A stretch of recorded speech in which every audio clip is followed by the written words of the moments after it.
Federal Reserve is scheduled to meet today to discuss approval of a possible interest rate cut. Inflation has remained, though, above the Fed's 2% target, so there's a concern there. Here's the twist on cutting rates. So experts are apparently split on how an interest rate cut would impact the economy. So here to help sort through this is bank rate financial analyst Stephen Cates. Good morning, Stephen. Thanks for joining us, sir.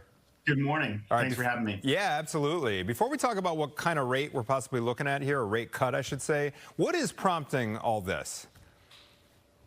Well, there's some concern that the labor market is cooling. There's also concerns that inflation has been above the Federal Reserve's target now for roughly 5 years. Both of those are very legitimate concerns, but the Federal Reserve only has limited tools to try to fix those. And they are kind of in direct opposition of one another. To cut rates means to support the labor market, or try to, but it might potentially fuel inflation, or at least keep higher inflation around for longer. Yeah, so they need to thread the needle here, find the Goldilocks zone.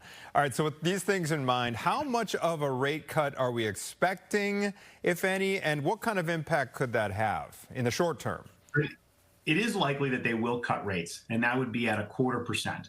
So 0.25%.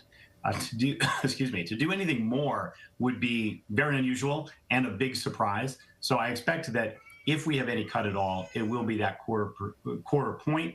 But there's likely to be some dissent amongst committee members about exactly what's right.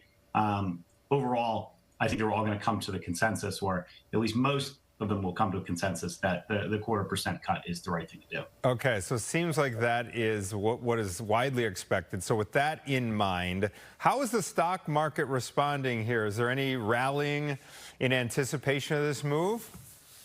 So it appears the stock market is relatively flat coming into the day so far. We might have a little bit of fireworks during the announcement, during the press conference after the announcement.